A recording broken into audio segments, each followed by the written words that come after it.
Welcome to episode 19 of Our College, Your Voices. Just a reminder, there is still time to leave us a voicemail, both shout outs to your fellow faculty and staff, as well as questions for our special 25th Ask Me Anything and Shout Out Spring Break episode. You can call and leave a voicemail at 317-572-5049. We are pleased to bring you the January 2019 virtual update here in your podcast feed.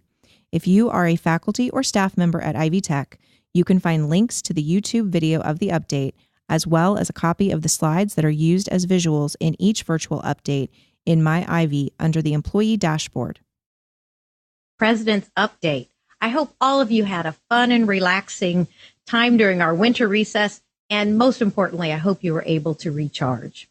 I know we've been busy here the last few weeks, preparing for spring semester, enrolling students, and hosting Welcome Week activities at all of our locations.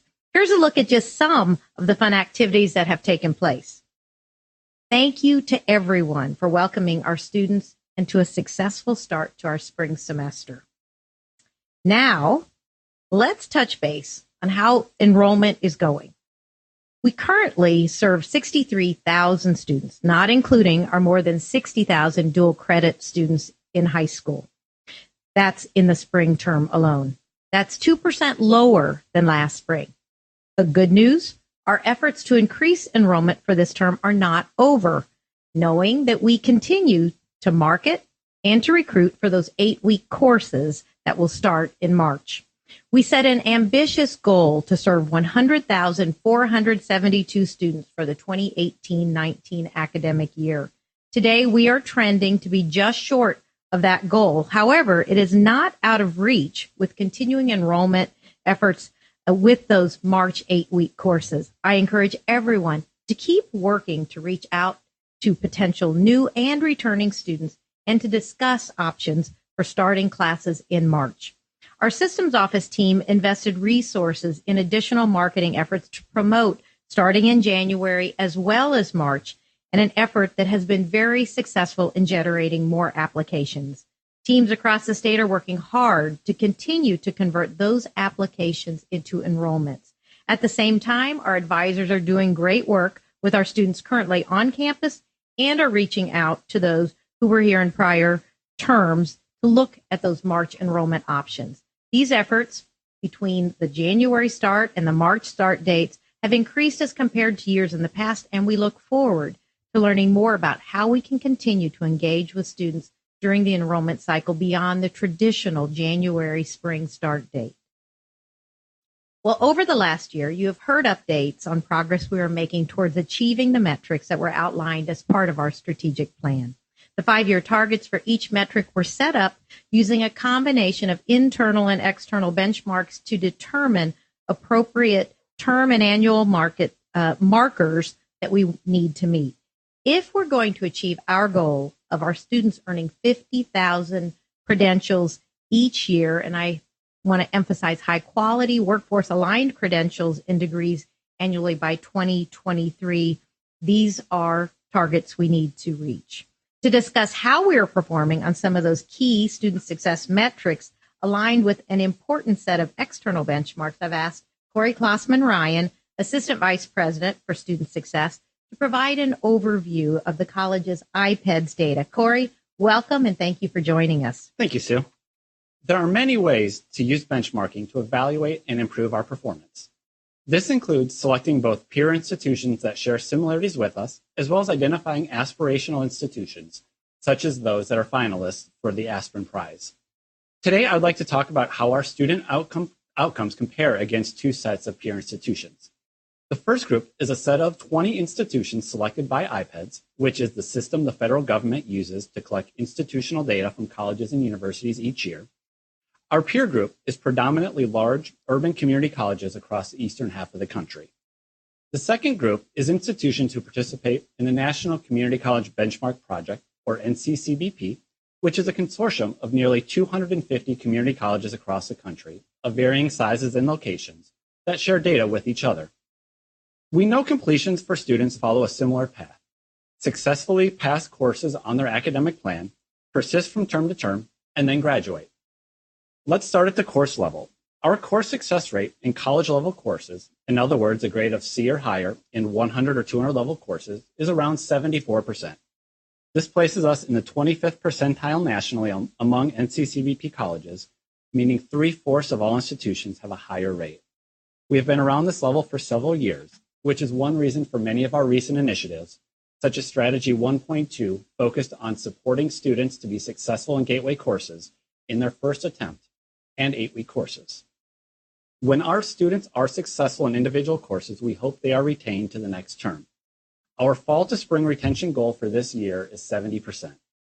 As of today, our current rate is 73%. This places us around the median for all NCCVP institutions. Achieving our 5-year goal of 80% would place us in the 90th percentile and would be a significant improvement over our historical average in the upper 60s, which has traditionally placed us in the bottom 25% of all institutions. We know our aspirational peers among the top performing institutions in the country for student outcomes. So reaching the 90th percentile would not only place us in that group, but more importantly, would be an indication that our students are achieving their educational objectives and are prepared for a successful career.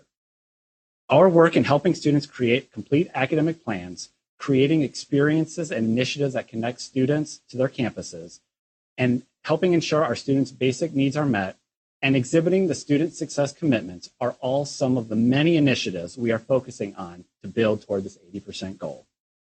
We know completion of an educational objective by earning a degree, certification, or certificate is the ultimate goal for many of our students. I'm excited to report that this is an area we have made significant progress over the last few years. Our 150% graduation rate, otherwise known as the IPEDS graduation rate, has steadily increased from 8% for the 2011 cohort of first-time, full-time, degree, and certificate-seeking students to 21% for the 2015 cohort. We know this is not yet where we want or need it to be, and while this is a small proportion of our overall student body, we also know that success in this group means completing within 3 years is one indicator that we have aligned our student success work in a way that will help all of our students be successful and graduate within their expected time frame. However, it is important that we recognize and celebrate the significant progress we have made during this time. There are many reasons for this increase, including our work on co-requisite classes and math pathways, our ASAP and transfer as a junior programs, and our focus on helping students find careers in high-demand, high-wage jobs, among all the other initiatives we are currently doing. Our 16% graduation rate from last year is slightly above our peer institutions, but is still below the NCCVP median. As a reminder, our target for the 150% graduation rate is 30%, which would place us around the 75th percentile of all NCCVP institutions. Despite these increases, we know we still have work to do. As you can see on the slide behind us, equity of student outcomes is an area we need to continue focusing on. The graduation rate for our African American and Hispanic students continues to lag those of our white and Asian students. Although this is a common trend across the country, we know we need to do better. Several campuses have chosen to focus initiatives specifically targeting African American and Hispanic males, and we are continuing work with Inside Track to identify specific coaching techniques that may prove effective with these populations as well. We are committed to achieving equitable outcomes and know this is a passion many of you share as well. Thank you, Corey. And thank you for all you do is the work every day to help our students be successful. The improvements we've seen over the past years are directly related to the work you and so many are doing across our college. Well, we announced in early November that Matt Etchison would serve starting this month as our new Chief Information Officer. Matt brings a wealth of knowledge and experience from not only his time at Ivy Tech Community College as our Vice President of Information Technology, but also from prior roles in the information technology industry. Matt and his team have great opportunities ahead as they continue to work to lead the work that Ann Brinson, our previous CIO, has made on multiple projects and initiatives supported by our IT and decision support teams. One of the first projects on his plate is renovating the OIT workspace at our Lawrence Building location in Indianapolis. Here's a look at the design concepts of the space. Since the middle of 2018, the physical location has had multiple problems with HVAC and other infrastructure and has required attention and warranted repairs and remodeling. With that in mind, and in order to create a modern work environment, conducive to recruiting that top talent we need in our IT folks, the team in order to do that, they sold a block of very valuable IP addresses that were not being used by the college. Now, other colleges, including MIT, I should say, have done the same thing. As a result, more than $1 million was generated from this IP sale, which now will be used to fund that OIT renovation, which we anticipate to be complete in the summer of 2019. Congratulations, Matt, and thanks to the OIT team for hanging in there during these construction times. Speaking of construction, we have multiple projects underway across the college in addition to the OIT renovation. So I've asked Amanda Wilson, our Vice President for Facilities Planning, to join us today to provide an update. Welcome, Amanda. Thank you. Thank you for having me join you this month. I want to share a couple of updates on our current capital projects and plans for future projects. If you've visited either the Kokomo or Muncie campuses in the last year, you can certainly tell something is in the works. You've heard from both Chancellor Scott and Chancellor McCurdy in the last year speak about the significant impact these projects are making on their campuses and in their communities. Due to the large scale of each of these $43 million projects, there are multiple phases to each project. In Muncie, the fourth floor of the Fisher Building was completed just this month. Our nursing and health science students returned to school this semester in a new space. In May of this year, construction on spaces in the basement and the first floor of the building will be complete and available for summer courses. The new Downtown North location will house culinary, express enrollment, and administration. This will allow us to vacate a leased space just a few blocks away. This space will be operational in December of 2019. The North Cowan Road location was vacated over the holiday break, and demolition has started. This space will house the new School of Advanced Manufacturing, Engineering, and Applied Technology. It will also be ready for classes in January of 2020. In Kokomo, there are multiple buildings under construction at the same time. The main building has multiple points of construction in both the administration area and 300 hallway. Thank you to our Kokomo faculty, staff, and students for their flexibility and patience during this displacement. Construction is scheduled to be completed in this building in March of this year. Building number 2, probably the most noticeable change to date, is in full construction. The building will house nursing, health sciences, automation, and robotics. The new 2-story addition to the former DuPont building is just the start to this transformational project. The building will be complete and classes are ready to start fall of 2019. This part, or as part of the phasing plan for construction will begin on buildings 3 and 4 in March of this year. Once these are completed, we will no longer occupy the buildings south of our campus. The campus will also undergo a site overhaul, creating walkable pathways between buildings and a new main entrance to campus. The total construction is scheduled to be complete by March of 2020. If you haven't done so already, I strongly encourage you to visit both of their websites to keep up to date on these projects. As we enter a new year, we also enter a new legislative budget session. These are years when the college submits capital request projects. Similar to our previous capital submissions, the college utilized the paired comparison tool and method for ranking our capital needs. This slide shows the criteria used for narrowing down the list of projects and the tool used for ranking each of those projects. As you can see, the project range from large renovations, like Columbus and Fort Wayne, to smaller repair projects, like in East Chicago and Indy. Our number 1 capital priority is Columbus. As you have previously heard from Dr. Combs and President Elsperman, the Columbus community is extremely excited to be our top priority. The project has been on our capital list in some form for a number of years. Our submission for the project is a building replacement at $28.8 million. While a different request than in the past, building a new structure directly behind our current building and then demolishing our current building will provide us with the best project to take the Columbus campus into the future. Fort Wayne's Harshman Hall is our number 2 capital priority request at $17.8 million. This project is another project that's been on our list for quite some time. The project includes a reconfigure of all student services, updating mechanical systems, eliminating the original central plant from 1965, and a square foot reduction of 67,000 square feet when Carroll Hall is vacated and demolished. Our third and final capital request at $28.8 million is for statewide repair and rehabilitation.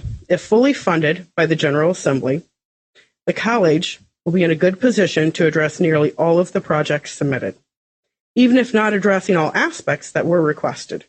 However, if partially funded, the college would need to prioritize each of these items that can be addressed. Our hope, of course, is that all of our capital priorities are funded, and in the coming months, we will know more as we progress through the legislative session. Should we receive approval of any or all of our capital projects, we will begin the process of selecting our important partners to partner with for these projects in the summer of 2019.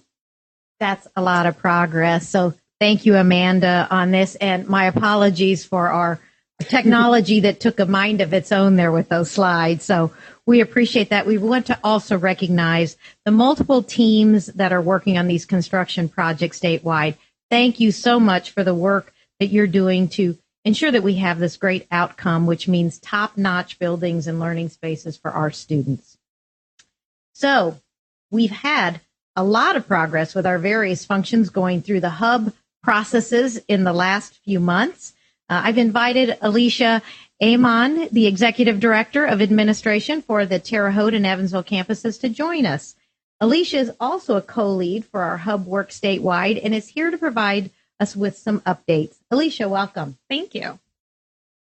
So can you provide us with an update on all of the functional areas going through the hub process, and is the analysis phase of each one complete?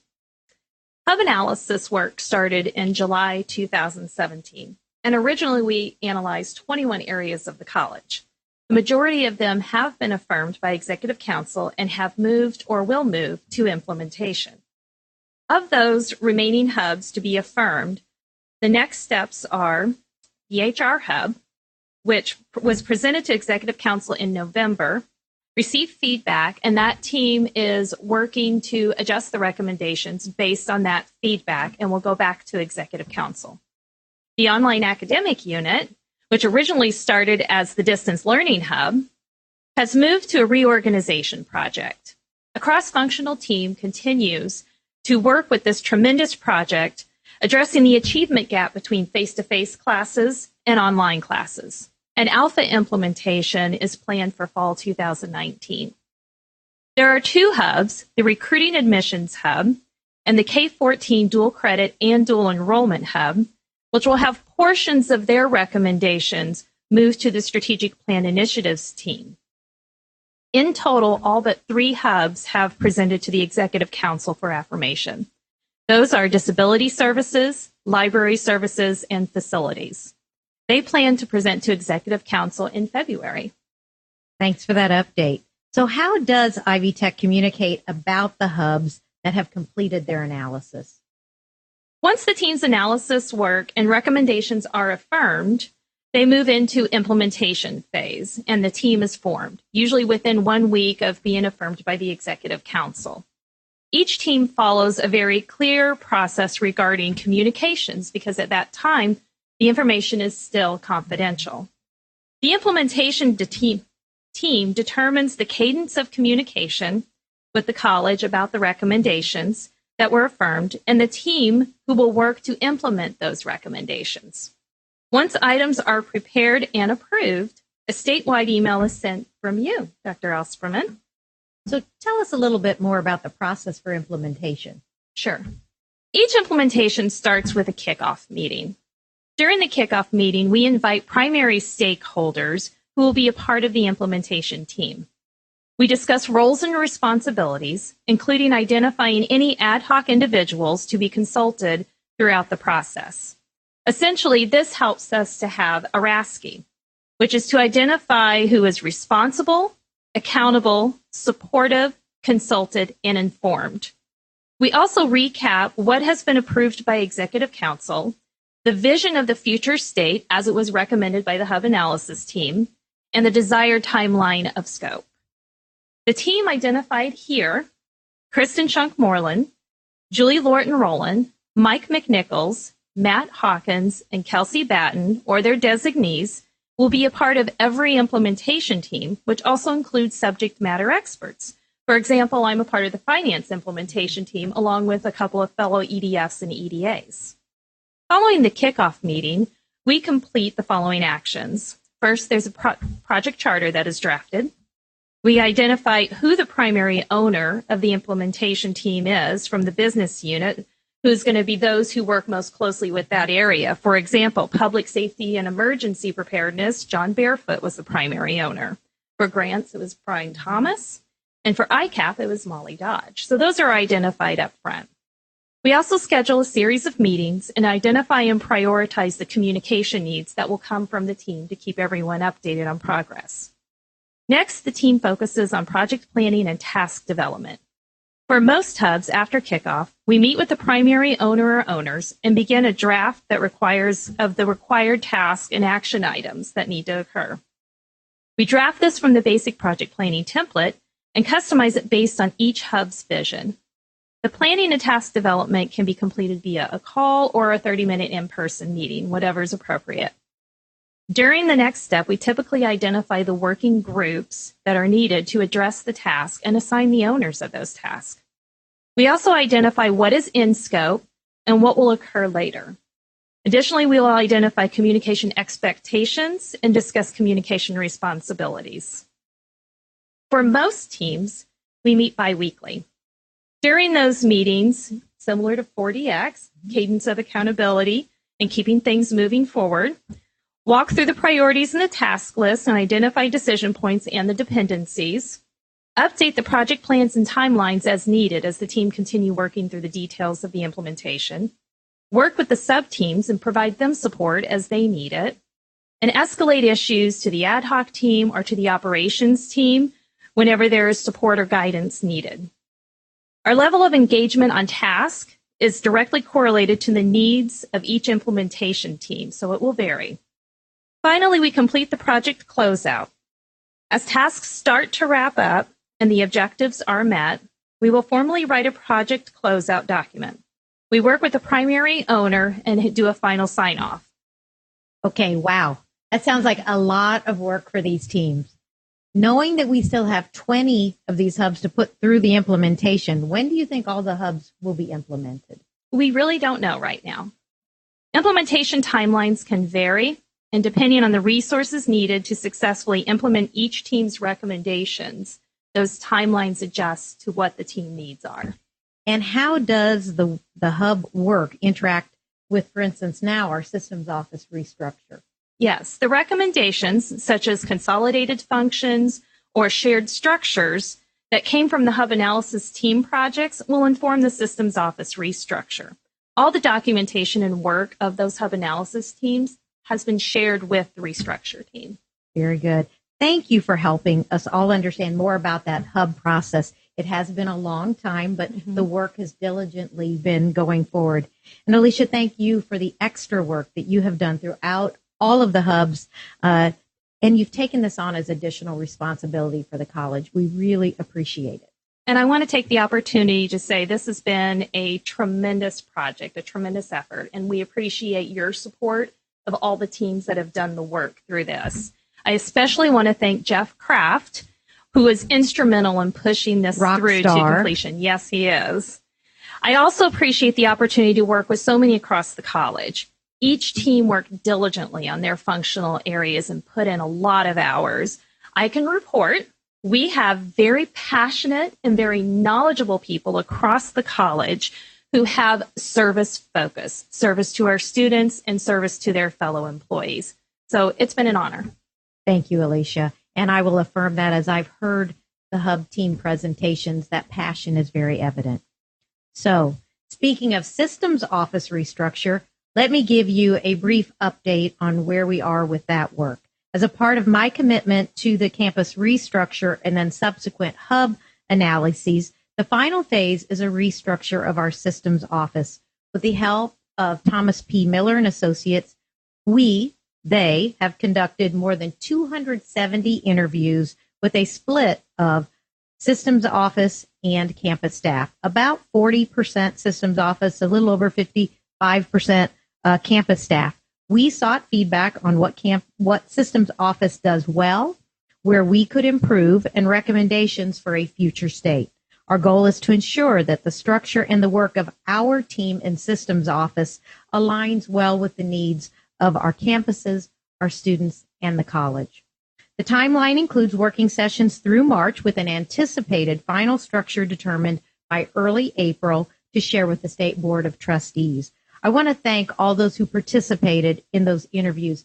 They were invaluable and provided very candid feedback, ideas, and acknowledgments. Our team has met for a first meeting last Friday to review those initial findings. My plan is to provide an update to you monthly in these president updates, and we'll have more to share in February. So we have a tradition. That tradition is that we end our president's update with a chancellor interview. So today I've asked Dave Baith, our chancellor from the Lafayette campus, to join us for the president's update. Dave, welcome. Yeah, thank you, Sue. So could you tell us some about the work you've done at Ivy Tech? Well, good afternoon, everyone, and thanks for inviting me here today to talk about what we've been doing up in Lafayette. I'm grateful to have the opportunity. I've worked at Ivy Tech in Lafayette for 20 years, and I am shocked, actually, when I came. I never thought I'd stay that long, and I certainly didn't think I'd be chancellor for 15 years. We're glad you are still here. Well, thank you. Like many people, my family immigrated here, my ancestors, in the late 19th and earliest 20th century. And really, this has been a wonderful place of opportunity for those generations to do hard work and advance us. And that's how I really ultimately got into higher ed. I have a degree from a community college and then went on to graduate school. And I've worked in 3 states. And I started as an adjunct faculty member, and then a faculty, then a program chair, and a department chair, and a vision chair, and a dean, and an academic officer, and then finally a chancellor. So I'm very cognizant that my ancestors took a big risk to leave Europe and to come here. And I am very grateful to all the dedicated faculty and staff who helped me get through life and be successful. And that's ultimately why I want to have a career at a community college, because 2-year colleges are where our students come in to advance their educational and economic opportunities. We're the place where most people start in this country. And those are people who move into the middle class or maintain their position in the middle class. And I'm really committed to that mission. Wonderful. Tell us about the Lafayette campus, its locations, also its broader service area. What are the strengths of the campus and the community? Well, it's been very exciting to be in Lafayette, especially about now, because we've seen a lot of growth and development in our facilities and our students and our staff. And we're actually been celebrating our 50th anniversary for the last year. And in that time, we've served over 400,000 individuals. Wow. Yeah, the present campus was built in 2001 and 2002. And the programs that we have really recognize the economic diversity that exists in the greater Lafayette service area. And they focus on health and nursing and science, technology in both that traditional sense, but also in advanced manufacturing and now the Internet of Things. Business, computer science, education, the various transfer programs, and highly involved with agriculture. And I like this picture because if you look closely, it's pictures of all the staff that work at the college. Tippecanoe County has recently been named the fastest growing county in the state. And that's clearly a reflection on the economic vitality that continues to be there. And we have such a diverse economy. And there are corporate names that folks would recognize: GE Aviation, Caterpillar, Arconic, Alcoa, Subaru, Kirby Risk, Wabash National, Nanshan, Frito-Lay, which you worked at, Indiana Packers, Lake Erie Products, ConAgra, R.R. Donnelley, Nucor Steel, and Evonik. And they're all key players in the community and with us. We also believe it's essential to have partners with our local trade organizations. And in fact, in the Lafayette campus, we partnered with the unions, and they built a 40,000 square foot training center. And the Lafayette team has worked very hard over time to help advance our students to have higher incomes and many transfer opportunities. Then we recognized in the early 2000s that our smaller communities in the service area often had high numbers of Latino students, but they were being underserved. And so we had that in mind and created a division of working with the local communities, with the cities and the counties, and also local donors. And we developed sites in Crawfordsville, Monticello, and Frankfurt. Those centers are designed to have a first year of programs and then to transfer into the main campus in Lafayette. And we, again, are grateful for all of our community support with the local donors, as well as the businesses, industries, and the local municipalities. Most recently, we've been very pleased to be involved with the local community foundations and Purdue University in a 10-county partnership to promote the development of manufacturing and agriculture through a variety of initiatives related to a new era of sensor technology and the Internet of Things. And this collective group is known as the Wabash Heartland Innovation Network, and the college is grateful to be partnered with that on a $38.9 million grant from the Lilly Endowment. It's our goal to create a regional hub for agriculture and next-generation manufacturing that would be a model for economic advancement, not only in the state, but around the country. And the end result would be that in this 10-county area, we would be electronically linked, technology-based in all facets of our economy, and that our residents and citizens would possess income levels that exceed the national average. So we're pleased to host the WIN offices, the Wabash Heartland offices, on our campus as we serve this 10-county area. And that also is another grand vision we have. Perfect. The Lafayette service area has been very successful also in fundraising, I think in the tune of $35 million over the last decade and a half.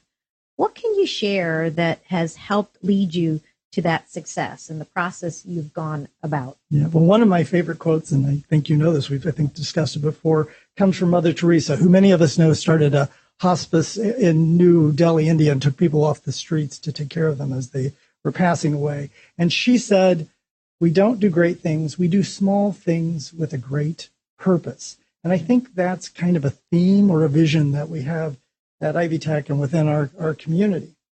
Fundraising to support our students and our programs has very little to do with me. And, I'm not out knocking on doors without a foundation. The success of fundraising is really based on a foundation of service and commitment by the faculty and staff at our campus and how they have helped students succeed. So every faculty member and every staff member contributes to the success of each individual student. And those students go out and impact the community. And our donors are willing to give to us because they see the results of those students and the value that those graduates are providing to add to the economic development of our communities. And that's where we get the personal commitments that are involved. For instance, the largest cash donation that has come to the college, it came from the Lafayette area. This is a picture of a brother and sister, the Griffins, and they gave us an endowment which is, I believe, over $6 million now. This gift came because Mabel, the lady in the picture, was hospitalized, and our student nurses assisted in her care. And they were so pleased with how well our students treated them and the commitment our students had that they decided to give a large portion of their estate to us so that we could further the health careers of students. And right now, if you're in a health program at Ivy Tech and you apply, it's very likely you can get a scholarship to support your academic career because of their gift.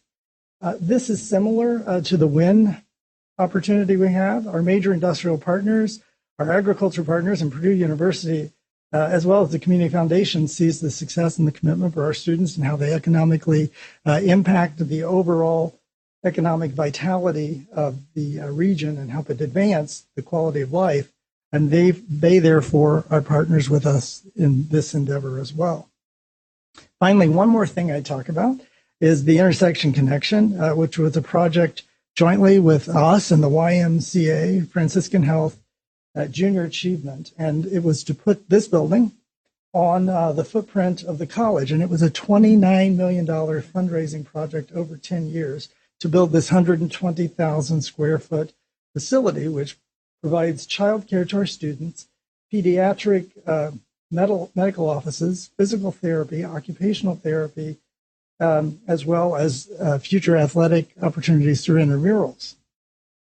Essentially, it is a great national model for how you have childcare on campus, as well as healthcare, and it provides for our students as well internships and clinical places right on campus and healthy lifestyles. So you can simply walk from the parking lot and go do all of those things you need to do. Again, we're able to partner and raise these funds because of the credibility of our graduates and because of the commitment of every faculty and staff member. So we're very pleased to continue to serve at the campus and advance the lives of each individual student. Dave, thank you so much for being here today. And I agree, you have a wonderful community there, the community, the campus, and the team that is dedicated to our students and communities. And congratulations, Lafayette campus, on 50 years. Yeah, thank you very much. Well, before we wrap up today, I wanted to take a moment to recognize Dr. John Newby, who will retire from Ivy Tech on February 1st. This week, we celebrated his 10 years here as part of the Ivy Tech family. He joined the college January 5th, 2009. John came to Ivy Tech at a time when K-12 partnerships with colleges and universities were just growing. They were just starting to take shape. John actually did shape Ivy Tech's role in Indiana as the largest provider of high school dual credit and dual enrollment in the state. He was given a charge to make Ivy Tech the most prominent provider of dual credit in Indiana, and he carried it out. Under his leadership, John supported the founding of our highly successful ASAP program. Dual credit student enrollment grew from 9,000 in 2008-9 to over 61,000 unduplicated headcount in 2017 and 18, a whopping 677% increase during his tenure.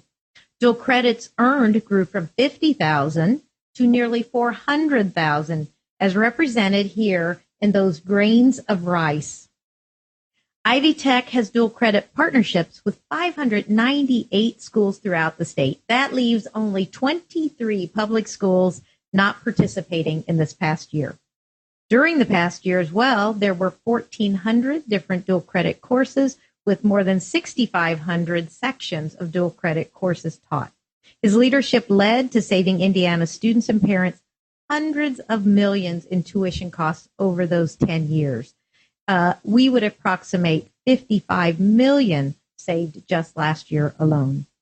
John has dedicated his life, his work, to education in Indiana. Prior to joining Ivy Tech, he served the Newcastle Community School Corporation for 31 years in the following capacities: 8 years as a junior high history teacher, 5 years as assistant principal, 4 years as principal, 3.5 years as assistant superintendent, and then 10.5 years as superintendent. But I know more important than any of these accomplishments to John is his family. He and his wife, Shelley, have 3 children who are married. They live in North Carolina, Indianapolis, and Chicago, and 9 grandchildren. Congratulations, and thank you so much, John. Well, it's time to close, so I ask you to mark your calendars for February's President's Update on Friday, February 15th at 3 o'clock p.m. Eastern Time. We will be live from Faculty Council here in Indianapolis, so expect to see a little different setup. Again, thank you for your work to successfully kick off our spring semester. Stay safe and warm this holiday weekend, and thank you for joining us today. Thank you again for joining episode 19 of Our College, Your Voices. I'm your host, Kara Monroe. You can connect with me on Twitter at KNMTweets. Our producer is Ann Valentine. Ann is on Twitter at IndyPenny. The email address for the show is ourcollegeyourvoices@ivytech.edu. And don't forget, you can now leave us a voicemail at 317-572-5049. Ask us a question in our 25th episode, our special spring break edition, which will release on March 14th. We might just answer your question. Our website is ivytech.edu/podcast. It is maintained by Tracy Allen. Theme music, recording, and post-production services provided by Jen Eads at the Brassy Broadcasting Company. We will see you next time on Our College, Your Voices.